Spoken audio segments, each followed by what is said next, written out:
नमस्कार, स्वागत है आपका खबर फर्स्ट में। मैं आशुतोष। बिहार की राजनीति में इस वक्त एक ऐसी चुनावी लड़ाई की चर्चा है जो सिर्फ एक विधानसभा सीट का उपचुनाव नहीं रहा। बांकीपुर में मुकाबला अब सीधे तौर पर दो बड़े राजनीतिक मॉडल के बीच दिखाई दे रहा है। एक तरफ है भारतीय जनता पार्टी का मजबूत संगठन, सत्ता, संसाधन और वर्षों से तैयार चुनावी नेटवर्क, और दूसरी तरफ है प्रशांत किशोर अकेले है वो, एक ऐसा चेहरा जो राजनीति में जातीय पहचान से ज्यादा अपनी छवि, गांधीवादी मूल्यों और साफ सुथरी राजनीति की बात करता है। लेकिन सवाल यह है, क्या प्रशांत किशोर की व्यक्तिगत छवि बीजेपी संगठन को चुनौती दे सकती है? क्या बांकीपुर में बीजेपी की मजबूती ही उसके लिए सबसे बड़ा खतरा बन सकता है क्या आने वाले इस चुनाव में? और सबसे बड़ा सवाल, क्या बीजेपी प्रशांत किशोर को कमजोर करने की कोशिश करके कहीं उन्हें और मजबूत तो नहीं कर रही है? देखिए, प्रशांत किशोर के साथ सबसे बड़ा एडवांटेज उनकी व्यक्तिगत छवि है। राजनीति में उनकी एक धारणा पहले से बनी हुई है। लोगों के बीच ये बात कही जाती है कि प्रशांत किशोर उन नेताओं में से नहीं है जिनके ऊपर विधायक फंड, सांसद फंड या सरकारी योजनाओं में कमीशन लेने जैसे आरोप आसानी से कोई नहीं लगा सकता है। और जनता ये कह रही है कि ये अभी साफ सुथरा छवि का सबसे धारदार नेता है। अब ये धारणा सही है या गलत, ये अलग बहस की बात है। लेकिन चुनावी राजनीति में धारणा बहुत महत्वपूर्ण होता है दोस्तों, और प्रशांत किशोर के मामले में यही धारणा उनके लिए बड़ा चुनावी एडवांटेज बन सकती है। वो खुद को गांधीवादी मूल्यों की राजनीति से जोड़ते हैं, यानी साफ सुथरी राजनीति, ईमानदारी और व्यवस्था परिवर्तन की बातें करते हैं। बांकीपुर जैसे शहरी और राजनीतिक रूप से जागरूक इलाकों में यह नैरेटिव उनके पक्ष में जा सकता है।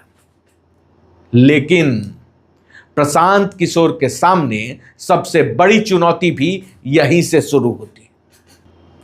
बिहार की राजनीति जातीय समीकरणों पर चलती है, बल्कि ये कहना गलत नहीं होगा कि बिहार की राजनीति में जातीय पहचान अक्सर राजनीति की पहली सीढ़ी होती है। ज्यादातर नेता पहले अपनी जाति के नेता बनते हैं, फिर दूसरी जातियां उनके साथ जुड़ जाती है। लेकिन प्रशांत किशोर ने अब तक कास्ट न्यूट्रल पॉलिटिक्स करने की कोशिश की है। वो खुद को किसी एक जाति का नेता बनाकर पेश नहीं किए हैं अभी तक, और यही बात बिहार की राजनीति में उनका डिसएडवांटेज भी बन सकता है आने वाले चुनाव में। क्योंकि सवाल यह है कि प्रशांत किशोर के साथ कौन सा ठोस कास्ट इक्वेशन है, कौन सा जातीय वोट बैंक उनके पीछे पूरी तरह से खड़ा है। हालांकि बांकीपुर उपचुनाव में यही उनकी कमजोरी कहीं एडवांटेज में भी बदल सकती है। ये मैं बात बोल रहा हूं आज। ये जो कमजोरी है बिहार की कि कास्ट पॉलिटिक्स अगर नहीं आपके पक्ष में तो आप नहीं जीत सकते, लेकिन बांकीपुर में यही कमजोरी मजबूती भी बन सकता है प्रशांत किशोर का।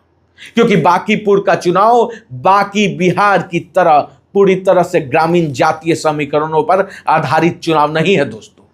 यहां शहरी मतदाता हैं, मिडिल क्लास हैं, युवा है, और बड़ी संख्या में ऐसे वोटर हैं जिनका किसी पार्टी से अस्थायी राजनीति कमिटमेंट नहीं है।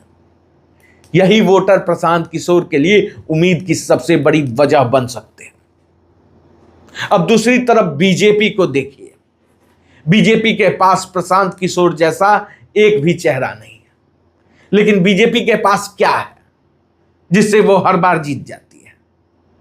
बीजेपी के पास है एक पूरा संगठन, बूथ स्तर तक का नेटवर्क, पन्ना प्रमुख, मंडल की टीम, मंडल स्तरीय टीम जिसको बोलते हैं, वार्ड स्तर पर कार्यकर्ता, और ऐसा नेता जो वर्षों से जमीन पर काम कर रहा है।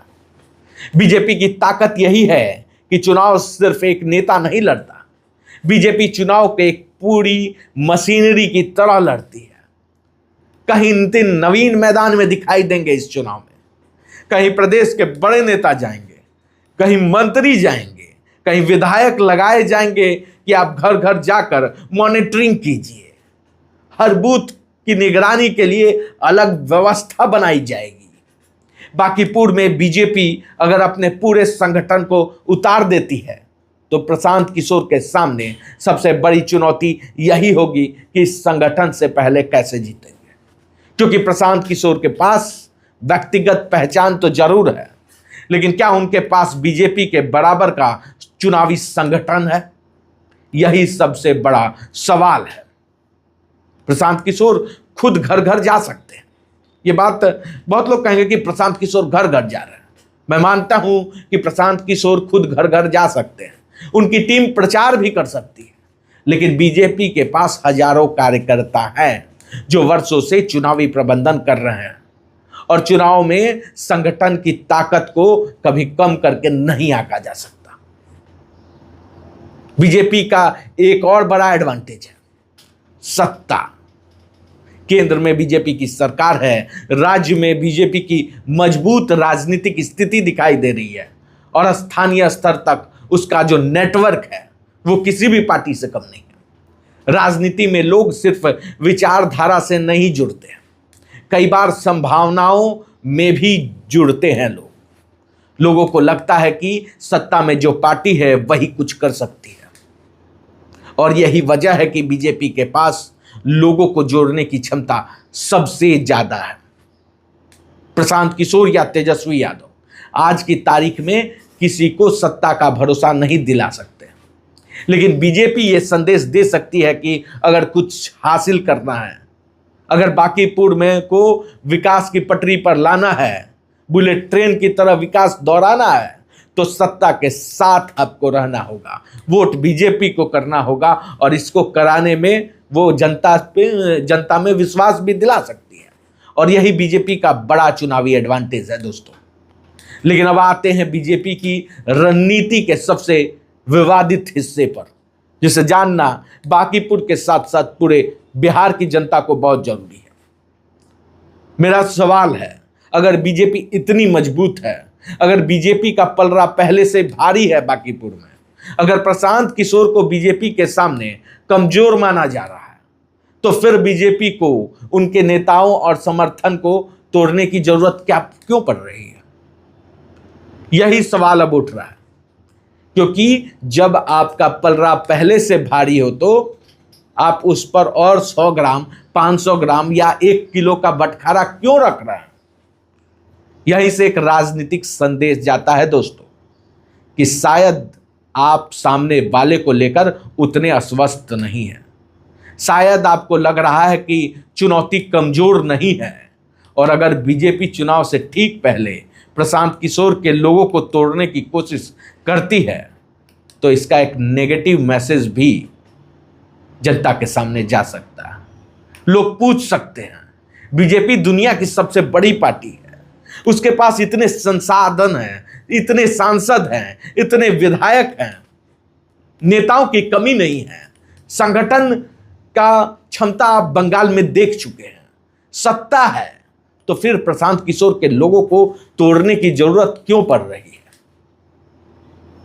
और यहीं से प्रशांत किशोर को एक और एडवांटेज मिल जाता है दोस्तों, जनता की सहानुभूति का। राजनीति में एक बात बहुत पुरानी है, जब एक तरफ ताकतवर पक्ष हो और दूसरी तरफ कोई अकेला लड़ता हुआ दिखाई दे तो आम आदमी की सहानुभूति अक्सर उस अकेले व्यक्ति के साथ चली जाती है। दिए और तूफान की लड़ाई में लोग जानते हैं कि तूफान ज्यादा ताकतवर है, लेकिन सहानुभूति दिए के साथ होती है, क्योंकि लोग कहते हैं कम से कम अकेला तो लड़ रहा है। और प्रशांत किशोर इस नैरेटिव को बहुत अच्छी तरह समझते। वो कह सकते हैं आपने पहले उम्मीदवार बदला, बीजेपी जनता के सामने वो देखिएगा ये बोलेंगे कि बीजेपी ने पहले अपना उम्मीदवार बदला, अब हमारे लोगों को तोड़ने की कोशिश कर रहे हैं। केसी सिन्हा से लेकर तमाम नेताओं को वो बीजेपी में शामिल कर रहे हैं। मतलब आप हमसे लड़ने के लिए खुद को सक्षम नहीं मान रहे हैं। जनसुराजियों की जरूरत पड़ रही है बीजेपी को, और यही प्रशांत किशोर की सबसे बड़ी राजनीतिक ताकत है दोस्तों। वो चुनाव सिर्फ वोट से नहीं लड़ते हैं, वो नैरेटिव से लड़ते हैं। वो सवाल खड़ा करते हैं और फिर उसी सवाल को जनता के बीच लेकर जाते हैं। लेकिन अब सबसे बड़ा सवाल, बांकीपुर में कौन जीतेगा? आपके मन में चल रहा है, क्योंकि खबर फर्स्ट हर इलेक्शन का सटीक ओपिनियन पोल आपके पास लाता है। हर सीट का हम सटीक जानकारी आप तक पहुंचाते हैं। आपके मन में यह सवाल उठ रहा होगा कि बांकीपुर में कौन जीतेगा, प्रशांत किशोर या बीजेपी? देखिए, इस वक्त किसी भी तरह की भविष्यवाणी करना जल्दबाजी होगा दोस्तों। लेकिन एक बात साफ है, बांकीपुर में आरजेडी के लिए स्थिति बेहद चुनौतीपूर्ण दिखाई दे रही है। तीसरे नंबर पर जाएगी। मुकाबला तेजी से बीजेपी और प्रशांत किशोर के बीच बाइपोलर होते दिखाई दे रहा है, और यह भी लगभग तय है कि बीजेपी अगर जीतती है तो नितिन नवीन के पिछले चुनावी आंकड़े जितने बड़े अंतर से जीतना आसान नहीं होगा दोस्तों। नितिन नवीन ने जो रिकॉर्ड बनाया है, उस रिकॉर्ड को इस बार नहीं ब्रेक कर पाएगी भाजपा, क्योंकि प्रशांत किशोर ने चुनाव को एक नया नैरेटिव दे दिया है।